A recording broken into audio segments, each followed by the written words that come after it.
हाँ, तो नमस्ते मेरे प्यारे बच्चों। कैसे हैं आप लोग? उम्मीद करता हूँ बहुत अच्छे होंगे और आप सभी लोग बहुत उम्मीद के साथ इस वीडियो पे क्लिक किए हैं कि मुझे जो बिहार बोर्ड के द्वारा जो 10th क्लास का मॉडल पेपर जारी किया गया साइंस का, उसका हमें 100% सही उत्तर देखना है। बच्चों, हमने पूरा प्रयास किया है कि आपका 100% उत्तर हो। एक भी प्रश्न में कोई डाउट आपको नहीं होना चाहिए। तो आइए हम शुरू करते हैं। जैसा कि आप जान रहे हैं कि बिहार बोर्ड ने जारी किया है मैट्रिक मॉडल पेपर 2025 के लिए। इसका 100% सही उत्तर देखेंगे, साइंस का हमारा है। इसके पहले हमने मैथ का बनाया। अगर आपने मैथ नहीं देखा है तो आई बटन पे क्लिक करके या नीचे बच्चों उसका लिंक डिस्क्रिप्शन में दिया है, वहां से आप मैथ वाला देख सकते हैं। ठीक है ना? चलिए आगे बढ़ते हैं। प्यारे बच्चों, शुरू करने से पहले श्री गणेशाय नमः शुरू करते हैं। और उसके बाद मेरे बच्चे क्रैश कोर्स है ना। क्रैश कोर्स का फीस जो है आपके लिए 48 घंटे के लिए आपकी फीस 251 रुपए से 199 रुपए कर दी गई है। तो जो भी बच्चे कोर्स नहीं परचेस किए हैं आप लोग जाकर परचेस कर सकते हैं। उसके बाद प्यारे बच्चों, अगर आप चाहते हैं कि इसका पीडीएफ आपको मिले तो ये है, यहाँ पर हमने सभी मॉडल पेपर को रख दिया है। दिशा ऑनलाइन क्लासेस का जो व्हाट्सअप है, जहां पर 1,01,000 बच्चे फॉलो करके रखे हैं, यहाँ पर आप लोग जाएंगे और यहाँ से व्हाट्सअप चैनल पे जाकर के आप इसको वहां से डाउनलोड कर सकते हैं। इसका लिंक इस वीडियो के नीचे डिस्क्रिप्शन में दिया गया है। आइए हम शुरू करते हैं। बहुत मजा आने वाला है, बहुत मजा आने वाला है। अगर आप इससे पहले अगर अपने से सॉल्यूशन कर चुके हैं या फिर किसी अन्य जगह आप इस वीडियो को देख चुके हैं तो फिर भी आप एक बार देख लीजिए, आपको पता चल जाएगा भाई, क्या ना कि अगर है ना क्या सही क्या गलत, आप अच्छे से ये चीज आराम से देख पाएंगे। ठीक है ना?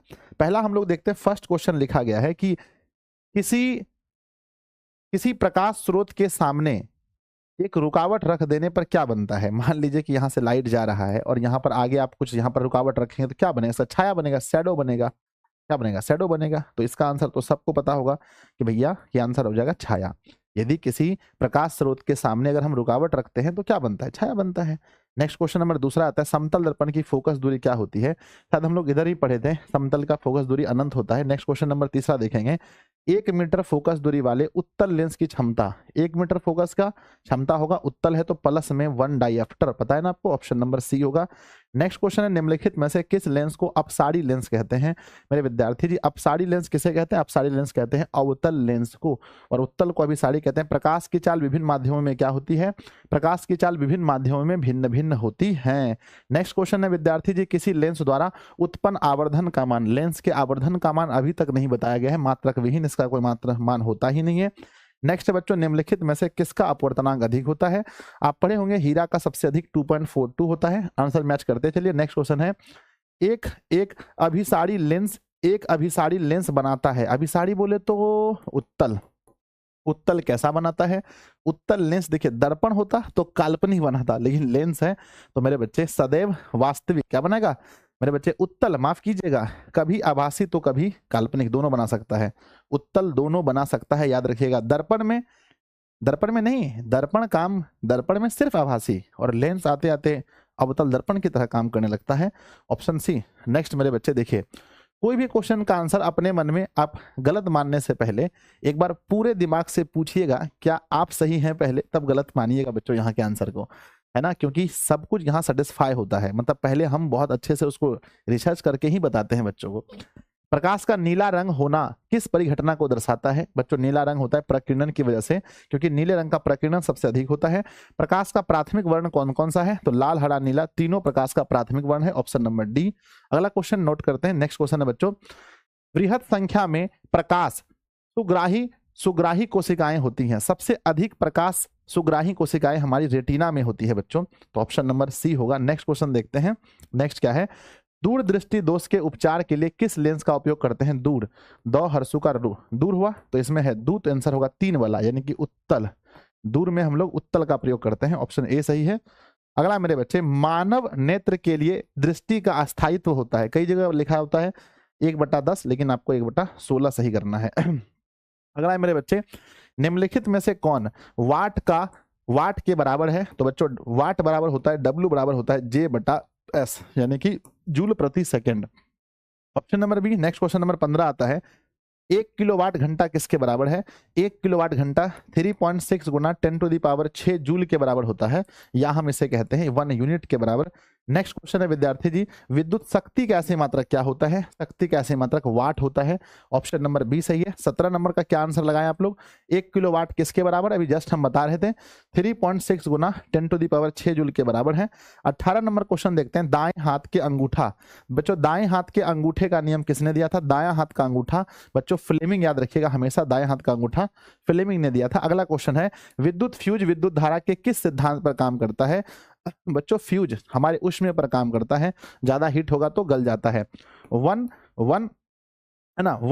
माइक्रो एम्पियर बराबर क्या होता है? माइक्रो बच्चों 10⁻⁻6 होता है माइक्रो का, है ना। आगे बढ़ते हैं, नेक्स्ट क्या लिखा है? प्रतिरोध का मान बढ़ने से प्रतिरोधकों को जोड़ा जाना चाहिए। माफ कीजिएगा, प्रतिरोध का मान बढ़ाने के लिए अगर आप चाहते हैं कि प्रतिरोध का मान बढ़े तो आप प्रतिरोध को किस में जोड़ना चाहिए? प्रतिरोधकों को श्रेणी क्रम में जोड़िए, तब बढ़ेगा। पार्श्व क्रम में तो घट जाता है। जैसे मान के चलिए 2 एम्पियर का हमारे, है ना, 2 ओम का 2 प्रतिरोधक है, 2 ओम का, तो 2 दूनी 4 हो जाएगा जोड़ेंगे तो। अगर R1 है ना, अगर जोड़ेंगे श्रेणी में तो 4 हो जाएगा। अगर हम इसी को अगर समांतर में जोड़ेंगे तो 1/2 और 1 ना 1/2 बराबर हो जाएगा मेरे बच्चे 1/4। तो ये बच्चे, है ना, तो ये बच्चों हमारा कम हो जाएगा, ठीक है ना। तो हमारा क्या था? श्रेणी क्रम में जोड़ना चाहिए। नेक्स्ट क्वेश्चन क्या लिखा गया है ना। इलेक्ट्रिक हीटर की कुंडली बनाई जाती है, तो हीटर की कुंडली आपको पता है अच्छे से, नाइक्रोम। बहुत आसान आसान क्वेश्चन है बच्चों, कुछ कुछ सवाल हैं जो थोड़े टफ है, मैं मानता हूं, लेकिन आपको 40 बनाना है, बहुत आसान होता है। इधर ही मैंने पढ़ा था कि बच्चों ग्लोबल वार्मिंग के लिए उत्तरदायी कौन सा गैस है? तो CO2 ग्लोबल वार्मिंग के लिए है। निम्नलिखित में जीवाश्म ईंधन क्या है? पेट्रोल के लिए भी जीव की, है ना, प्राकृतिक गैस, सब तो जीवाश्म ईंधन है। Option number D. अगला क्वेश्चन देखते हैं मेरे बच्चे, सूर्य तथा अन्य तारों द्वारा उत्सर्जित विशाल ऊर्जा का स्रोत क्या है? इसके बारे में भी चर्चा किया था मैंने जब मैं पढ़ा रहा था आप लोगों को ऊर्जा का स्रोत। नाभिक के संलयन से बच्चों सूर्य की ऊर्जा का जो मेन बात है वो है नाभिक के संलयन। नेक्स्ट है मेरे बच्चे, टिहरी बांध का निर्माण का उद्देश्य क्या था? टिहरी बांध के निर्माण का उद्देश्य भूमि सिंचाई, बिजली उत्पादन, जल आपूर्ति, सब कुछ। ऑप्शन नंबर डी सही होगा। अगला है मेरे विद्यार्थी जी, खिलौना के लिए किस सेल का उपयोग होता है? खिलौने में शुष्क सेल का प्रयोग होता है, याद रखिएगा, खिलौने में शुष्क सेल का प्रयोग होता है। अगला है बच्चों की, जल में वैद्युत अपघटन में कैथोड पर कौन सी गैस मुक्त होती है?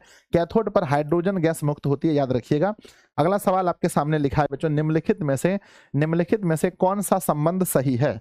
बच्चों देखो, जिंक के साथ ऑक्सीजन था, चले गया कॉपर के पास, है ना, माफ कीजिएगा, चले गया कार्बन के पास, तो जिंक का Zn का अपचयन हो गया, और बच्चों CO मतलब कि C का बच्चों उपचयन हो गया। उपचयन मतलब जिसके पास ऑक्सीजन गया उसका उपचयन, और जिससे निकल कर गया अपचयन, तो बच्चों कहते हैं कार्बन अपचयित हो रहा है। बिल्कुल सही है, कार्बन उपचयित नहीं, गलत है। ऑप्शन नंबर बी, कार्बन क्या हो रहा है? अपचयित हो रहा है। अगला क्वेश्चन लिखा है मेरे बच्चे, लिखा गया है, जस्ता में तनु हाइड्रोक्लोरिक अम्ल की अभिक्रिया के फलस्वरूप कौन सा गैस निकलता है? बच्चों जस्ता में अगर तनु हाइड्रोक्लोरिक अम्ल डालेंगे, है ना, हाइड्रोक्लोरिक अम्ल डालेंगे तो मेरे बच्चे क्या निकलेगा? उसमें हाइड्रोजन गैस निकलेगा, जो कि ऑप्शन नंबर बी में दिया गया है ना। अगला क्वेश्चन, क्योंकि बच्चों जस्ता हमारा धातु है। नेक्स्ट है, निम्नलिखित में से कौन सा गैस चूना जल को दुधिया बना देता है? तो याद रखिएगा बच्चों, कार्बन डाइऑक्साइड गैस, बहुत इंपॉर्टेंट क्वेश्चन है, चूना जल को दुधिया बना देता है। नेक्स्ट क्वेश्चन आपके सामने लिखा है, निम्नलिखित में से कौन सा बुझा हुआ चूना है? एक आता है बच्चों बिना बुझा हुआ चूना, तो बड़का का आंसर छोटका, छोटका का बड़का, बुझा हुआ का होता है CaOH का होल 2, यह है बुझा हुआ चूना। और यह है बच्चों बिना बुझा हुआ चूना, यह है बिना बुझा हुआ चूना। नेक्स्ट क्वेश्चन आपके सामने आया है मेरे बच्चे के, दंत मंजन प्रायः होते हैं, जो दंत मंजन हम लोग हंसते हैं वो प्रायः क्षारीय होते हैं। 40 क्वेश्चन बनाना होगा आपके एग्जाम में, हल्का हल्का क्वेश्चन है, टेंशन नहीं है। नींबू में कौन सा अम्ल होता है? नींबू और संतरा में सिट्रिक अम्ल होता है, आप पढ़े होंगे। मिल्क ऑफ मैग्नीशिया का बच्चों pH मान कितना होता है? मिल्क ऑफ मैग्नीशिया का 10.5 होता है। कितना मजा आ रहा है आपको, बताइए, बहुत आनंद आ रहा है कि नहीं आ रहा है, बताइए। नेक्स्ट क्वेश्चन लिखा गया मेरे बच्चे, जस्ता, क्या लिखा है? जस्ता का अयस्क क्या है मेरे बच्चे? बॉक्साइड किसका अयस्क है? जस्ता का नहीं है ना, एल्युमिनियम का अयस्क है बॉक्साइड मेरे बच्चे। तो क्या है? जिंक ब्लेड जो है जस्ता का अयस्क है। ऑप्शन नंबर डी सही होगा। अगला क्वेश्चन विद्यार्थी जी, धातु जो सिर्फ अम्ल राज्य में घुलता है, सिर्फ अम्ल राज्य में घुलने वाला धातु है बच्चों कौन सा? है ना, AU, मतलब कि सोना जो है ये सिर्फ अम्ल राज्य में ही घुलता है, सिर्फ अम्ल राज्य में ही घुलता है। अगला क्वेश्चन देखते हैं मेरे बच्चे, लिखा गया है, निम्नलिखित में से कौन सा निम्नलिखित में से कौन सा आयनिक यौगिक नहीं है? निम्नलिखित में से कौन सा आयनिक यौगिक नहीं है? मेरे विद्यार्थी जी, आयनिक यौगिक नहीं है, निम्नलिखित में से कौन सा नहीं है? तो बच्चों यहाँ देखो पोटेशियम है, यहाँ पर धातु है, और मेरे बच्चे धातु के साथ में एक अधातु है, ठीक है ना? तो यहाँ धातु है, अधातु है। मेरे बच्चे यहाँ मुझे लग रहा है कि जो आपका ऑप्शन नंबर डी है, ऑप्शन नंबर डी बच्चों, हाइड्रोजन साइनाइड जो है ये आयनिक यौगिक नहीं होगा, ऑप्शन नंबर डी। फिर भी मैं बच्चों इसमें थोड़ा सा डॉट लगा लेता हूँ, थोड़ा सा मैंने ध्यान नहीं दिया था इस सवाल में, हल्का सा डॉट लगा देता हूँ, हो सकता है ये मिस्टेक हो सकता है, पता नहीं। मतलब हर सेट में एक क्वेश्चन ऐसा आ जाता है बीच में जो लगता है भाई साहब कहाँ से आ गया है। हीलियम गैस है, हीलियम अक्रिय गैस है, पता है ना आपको? हीलियम बच्चों, हीलियम, रेडॉन, ये सब क्या है? जेनॉन, क्रिप्टन, ये सब अक्रिय गैस होता है। अगला है बच्चों, सबसे कठोर प्राकृतिक पदार्थ कौन सा है? शायद कल ही पढ़ रहे थे हम लोग, हीरा सबसे कठोर है। अगला क्वेश्चन विद्यार्थी जी, बेंजीन का अणुसूत्र क्या होता है? बेंजीन का C6H6 होता है अणुसूत्र।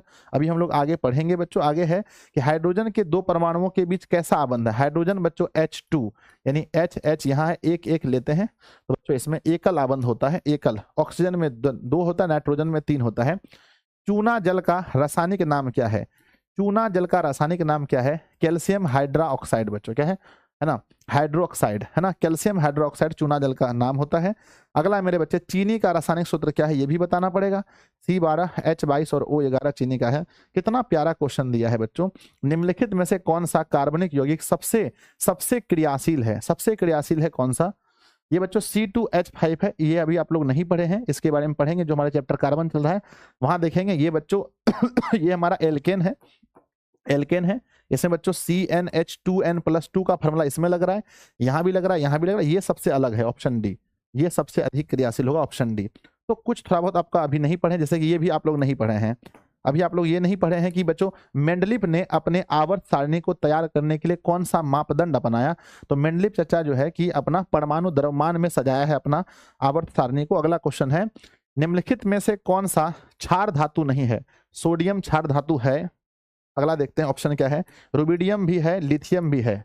कौन सा क्षार धातु नहीं है? तो आंसर याद रखिएगा, मैग्नीशियम जो है ये क्षार धातु नहीं है, ऑप्शन नंबर ए सही है। अगला क्वेश्चन मेरे बच्चे लिखा गया है, निम्नलिखित में से कौन हेलोजन समूह का सदस्य है? हेलोजन समूह में ब्रोमीन याद रखिएगा, ब्रोमीन जो है ये हेलोजन समूह का है ना? ब्रोमीन क्या है? हेलोजन समूह का है, याद रखिएगा। अगला क्वेश्चन है, जिंक की परमाणु संख्या। ये तो मजेदार क्वेश्चन पूछा। जिंक आपको पता है कि जिंक यानी जस्ता का 30 होता है। अगला, निम्नलिखित में से विद्युत ऋणात्मक होते हैं। मेरे बच्चे याद रखिएगा, धातुएं क्या होती हैं? धातुएं विद्युत धनात्मक होती हैं। ये बच्चों धातुएं क्या होती हैं? विद्युत धनात्मक होती हैं, और अधातुएं ऋणात्मक होती हैं, ऑप्शन नंबर। नेक्स्ट क्वेश्चन है बच्चों, नेक्स्ट क्वेश्चन लिखा गया है कि राजस्थान के किस ग्राम में चिपको आंदोलन के क्रम में महिलाओं ने जान दी थी? बच्चों देखो, चिपको आंदोलन तो हम लोग उत्तराखंड का पढ़े हैं, राजस्थान में भी हुआ था, जहां पर एक जगह था खेजड़ी नाम था उसका। अगला क्वेश्चन है, निम्नलिखित में से किसके कारण पर्यावरण संतुलन बिगड़ रहा है? भैया बढ़ती जनसंख्या है ना, इतनी जनसंख्या बढ़ रही है कि पर्यावरण डिस्टरबेंस हो रहा है ना, दिक्कत हो रहा है। पर्यावरण को प्रदूषण से बचाने का सबसे अच्छा तरीका क्या है?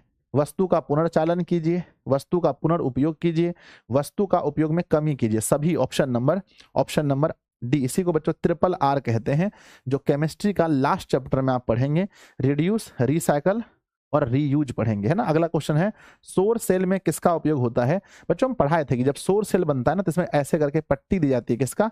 ये होता है सिलिकॉन का। तो सिलिकॉन का प्रयोग होता है सौर सेल में। निम्नलिखित में से मुख्य बायोगैस क्या है? इधर जस्ट पढ़े हम लोग कि मीथेन बच्चों बायोगैस में होता है, CH4। 75% बायोगैस में मीथेन होता है। मजा आता है ना, जब पढ़ा हुआ क्वेश्चन आता है तो मन करता है भाई साहब मजा आ गया। मनुष्य के दांत की सबसे ऊपरी परत को क्या कहते हैं? इनामेल कहा जाता है। नहीं, सबसे मजबूत है ना इनामेल, सबसे ऊपरी परत यही होता है ना, इनामेल। ठीक है, कहीं मिस्टेक ना हो जाए, फिर बोलेगा सर जठर ग्रंथि। जठर माने पेट होता है, जठर ग्रंथि कहाँ होगा? अमाशय में। अमाशय मतलब भी पेट होता है, ऑप्शन नंबर सी। अगला क्वेश्चन देखते हैं विद्यार्थी जी कि निम्नलिखित में से कौन वसा का पाचन करता है? तो पहला चैप्टर में ही तो पढ़ाए होंगे आप लोग को कि जो लाइपेज होता है वसा का पाचन करता है। अगला क्वेश्चन, पीत का रंग कैसा होता है? बच्चों देखो, पीत के रंग में ना बड़ा दिक्कत है। कहीं पर देखो पीत का रंग पीला से हरा होता है, पीला भी मतलब हरा भी है ना, तो पीत बड़ा मतलब कंफ्यूजन वाला क्वेश्चन है बच्चों। पीला से हरा होना चाहिए, पीला से हरा, येलो टू ग्रीन होता है। पीत का रंग क्या होता है? Yellow to green. तो बच्चों बड़ा मुझे लिए कंफ्यूजन लग रहा है, पीत का रंग ऐसे में हरा मार देता हूँ, लेकिन पीला से हरा कई जगह लिखा रहता है, चलो मैं हरा मान रहा हूँ। बच्चों पौधे का श्वसन, मैंने बताया था ना, पौधे का श्वसन सभी अंग से होता है, तना जड़ पत्ती सभी से पौधों में श्वसन होता है। मैं जब साइंस का क्वेश्चन देखा ना, मुझे बड़ा मजा आया आज, है ना। हरे पौधे रात्रि में कौन सा गैस छोड़ते हैं? दिन में ऑक्सीजन और रात्र में बोलते हैं ना, पेड़ के नीचे नहीं सोना चाहिए क्योंकि रात में कार्बन डाइऑक्साइड छोड़ते हैं पौधे। अगला क्वेश्चन लिखा है मेरे बच्चे कि किण्वन के फलस्वरूप कितने एटीपी का निर्माण होता है? देखो किण्वन तब होता है जब अवायवीय शोषण होता है, तो अवायवीय शोषण में किण्वन होता है, और अवायवीय शोषण में केवल 2 एटीपी ऊर्जा बनता है। आपको पता होगा कि अवायवीय शोषण जहां होता है वहां 2 एटीपी ऊर्जा बनता है। सामान्य डाइस्टोलिक, बच्चों सिस्टोलिक बोलता है ना, सिस्टोलिक तो 120 हो जाता, डाइस्टोलिक बोला है तो 80 mmHg होगा, है ना, डाइस्टोलिक में 80 हो जाता है ना।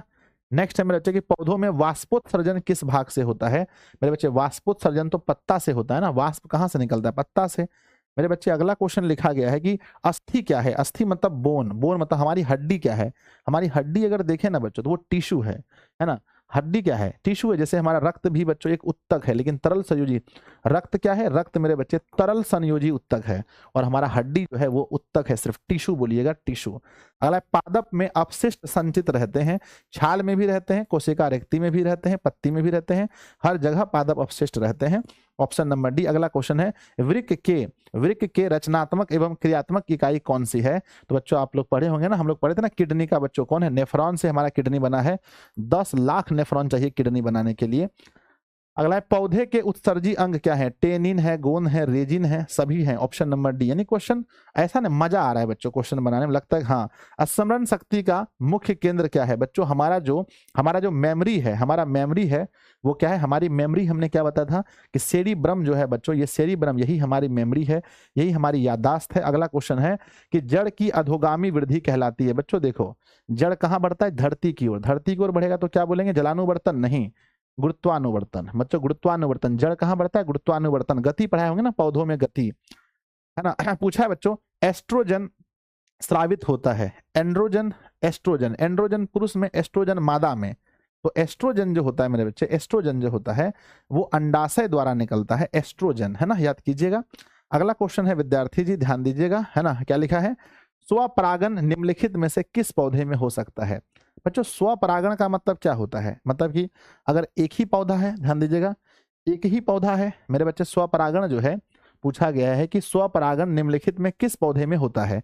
ध्यान दीजिएगा बच्चों, स्वपरागण का मतलब ये नहीं है कि एक ही पौधा, मतलब कि स्वपरागण का मतलब ये नहीं है कि एक ही फूल में।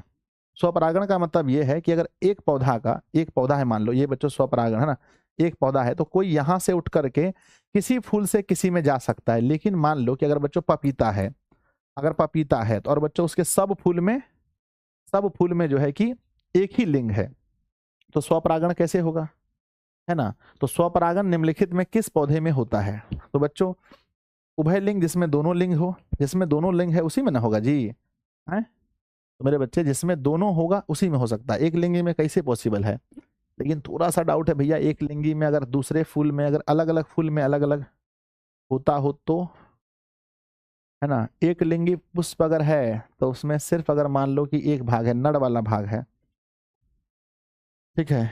तो मतलब अगर अलग अलग फूल में नर मादा अगर रहे तो हो सकता है, फिर अलग फूल से एक लिंगी है। आई थिंक दोनों में होना चाहिए बच्चों, स्वपरागण ये तो फिक्स है, ये तो एकदम फिक्स है, तो होगा ही उभयलिंगी में।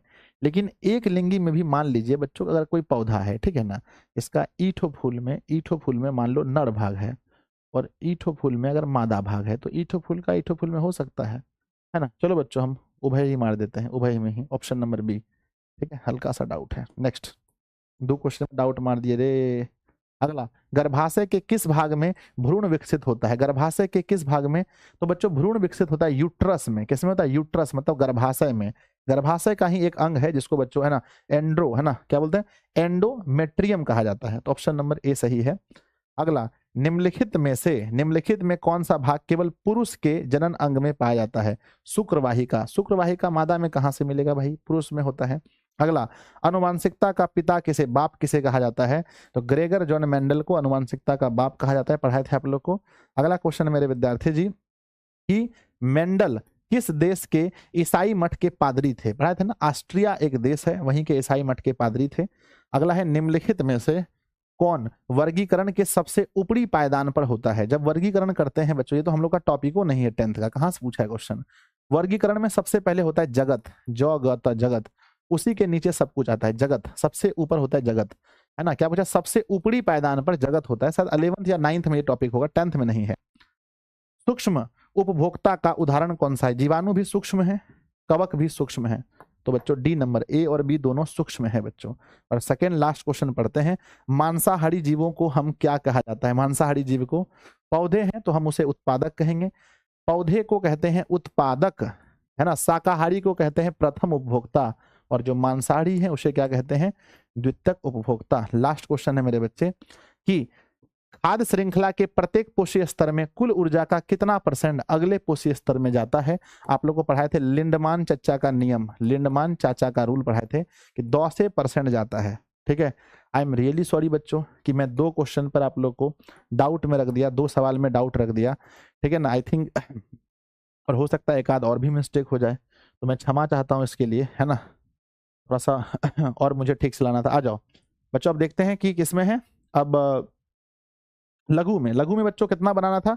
फिजिक्स में आपको 4 क्वेश्चन बनाने ना। रेलवे सिग्नल में लाल का प्रयोग क्यों करते हैं? तरंग दैर्ध्य ज्यादा होता है। हीरे में पूर्ण आंतरिक परावर्तन के लिए, है ना, इसका कारण क्या है? नहीं पढ़ाए हैं, एक क्वेश्चन बन जाएगा ये वाला। अगला क्वेश्चन मेरे बच्चे, फ्यूज तार के लिए 3 विशेषताएं बताइए। पढ़ा दिए बच्चों। फ्यूज तार जो है ना, पहला कि उसका गलनांक जो है कि कम होना चाहिए, प्रतिरोध ज्यादा होना चाहिए, और बच्चों वो ऊष्मा को झेल सके। विद्युत धारा के चुंबक के प्रभाव से आप क्या संबंधित है ना। दक्षिण हस्त का नियम पढ़ाइए बच्चों, पढ़ा दिए हैं। यस पुरु जी पढ़ा दिए हैं। दाहिना हाथ का ना दक्षिण हस्त का नियम, है ना, आपको आराम से पढ़ाए बच्चों ना। दक्षिण हस्त अंगूठा का नियम पढ़ा दिए हैं। पशु गोबर और जैव अपशिष्ट बायोगैस से प्राप्त करने का क्या क्या लाभ है? बायोगैस के बारे में पढ़ा दिए आप लोग को। 4 हो गया। घरेलू विद्युत परिपथ में श्रेणी संयोजन क्यों नहीं किया जाता है? अगर बच्चों श्रेणी क्रम होगा तो एक बार अगर शॉर्ट सर्किट लगा तो सब जल जाएगा, है ना। पवन ऊर्जा प्राप्त करने के क्या फायदे हैं? पढ़ा दिए हैं, है ना। पवन ऊर्जा का जवार, ये ऊर्जा कैसे उत्पन्न होता है बच्चों? एक बार पानी उठा तो क्या हो गया? उठा तो जवार, और गिरा तो भाटा, और इसी उठने और गिरने से बच्चों हो जाता है। तो 6-7 क्वेश्चन आप लोग पढ़े, इसे बना दीजिएगा बच्चों। कहते हैं कि किरण आरेख की मदद से उत्तल और अवतल लेंसों के प्रथम और द्वितीय मुख्य फोकस को समझाइए। मेरे बच्चे हम नहीं समझाएं आप लोग को तो नहीं बन पाएगा आप लोग से। अगला है डायनमो क्या है? पढ़ा दिए हैं। इसके सिद्धांत और इसका चित्र पढ़ा दिए। डायनमो मतलब वही जनित्र रे। चलो बन गया। अगला क्वेश्चन चलते केमिस्ट्री में। उदाहरण सहित अवक्षेपण अभिक्रिया को बताइए जहां पर अवक्षेप बच्चों बन जाना, अवक्षेप बच जाता है। आयोडीन युक्त नमक की सलाह क्यों दी जाती है? पता है, घेंघा रोग से बचने के लिए। मनुष्य के उदर में स्रावित होने वाला HCl क्या क्या काम करता है आपको पता है बच्चों? पढ़ा दिए हैं। संतृप्त और संद्र, अभी ये टॉपिक आया नहीं है। संयोजन अभिक्रिया पढ़ा दी है, जब 2 या 2 से अधिक तत्व मिलकर के एक नए तत्व का निर्माण करते हैं। सिरका बच्चों पढ़ाएं, लेकिन उतना ढंग से नहीं पढ़ाएं। एस्टीकरण अभी टॉपिक आया नहीं है। ड्रिप ये टॉपिक अभी आया नहीं है, तो अभी टॉपिक आने में, क्योंकि अभी केमिस्ट्री में 3 चैप्टर बचा हुआ है, इसलिए दिक्कत होगा थोड़ा सा। रासायनिक बंधन बच्चों पढ़ा दिए हैं। रासायनिक बंधन किसे कहते हैं? यह बच्चों कितने प्रकार के होते हैं? एक होता है सहसंयोजक, एक होता है आयनिक बंधन, पढ़ा दिए हैं। कार्बन के कुछ विलक्षण गुण का उल्लेख करें। अभी बच्चों कार्बन चल रहा है तो थोड़ा वेट कर लीजिए। बायोलॉजी में आइए, कौन कौन सा क्वेश्चन पढ़ाए हुए हैं। अमाशय में पाचक रस की भूमिका बच्चों। पाचक रस जो भोजन पचाने में महत्वपूर्ण योगदान रखता है। मछली, केचवा, मच्छर, मनुष्य का श्वसन अंग क्या है बच्चों? मछली का गिल्स होगा, और मनुष्य का तो बच्चों जानते ही हैं कि फेफड़ा होता है। बाकी केचवा का और इसका मच्छर का बच्चों पता करना पड़ेगा, है ना। मनुष्य में रक्त के द्विगुण परिसंचरण क्या है? मनुष्य में 2 गुण है ना। पहला बच्चों रक्त क्या होता है? रक्त द्विगुण है कि एक बार बच्चों हृदय से निकलकर फेफड़ा में जाता है, और फिर फेफड़ा से निकलकर पूरे शरीर में घूमकर हृदय में आता है। डायलिसिस डायलिसिस का सिद्धांत बच्चों, जो रक्त को शुद्ध किया जाता है ना, तो इसको बच्चों डायलिसिस कहते हैं। तंत्रिका तंत्र के कार्य को बता दें, सूचना पहुंचाना। मनुष्य में होने वाले, है ना, सामान्य लैंगिक संचारित रोग कौन कौन सा रोग है? ये भी हम लोग पढ़े हैं। एड्स है, गेनोरिया है, सिफिलिस है। समजात अंग और समरूप अंग पढ़ा दिए। समजात मतलब जो जिसकी बनावट एक जैसी हो पर कार्य अलग अलग है। यहाँ पर बच्चों यहाँ पर बनावट अलग अलग और काम एक जैसा। क्या होगा यदि हम एक पोषी स्तर के सभी जीवों को समाप्त कर दें? सर अगर एक पोषी स्तर के सभी जीवों को समाप्त कर दिया जाएगा तो पोषी स्तर बच्चों खराब हो जाएगा, है ना। पोषी स्तर खराब हो जाएगा, उसकी वजह से क्या होगा कि पृथ्वी पर रहने वाले सभी जीवों पर संकट आ जाएगा। चलिए बच्चों देखते हैं बायोलॉजी का दीर्घ बनता है कि नहीं बनता है। गिल्स द्वारा श्वसन किस प्रकार होता है, सचित्र समझाइए। नहीं पढ़ा है। पारिस्थितिक तंत्र में ऊर्जा का प्रवाह कैसे होता है, ये हमको बताए हैं कि पारिस्थितिक तंत्र में ऊर्जा का प्रवाह कैसे होता है। सबसे पहले होते हैं उत्पादक, उत्पादक के बाद जाते हैं प्रथम उपभोक्ता, फिर बच्चों होते हैं द्वितीय उपभोक्ता, फिर होते हैं तृतीय उपभोक्ता। तो वही आपको समझाना पड़ेगा थोड़ा सा लिख करके, ठीक है। तो पूरा साइंस का बच्चों मुझे लगता है पेपर बड़ा अच्छा है, बहुत सुंदर है, बहुत कुछ आपको सीखने को मिला होगा। बच्चों 2 क्वेश्चन के लिए मैं एक बार फिर से आप लोगों से क्षमा मांगता हूँ, आई एम रियली सॉरी।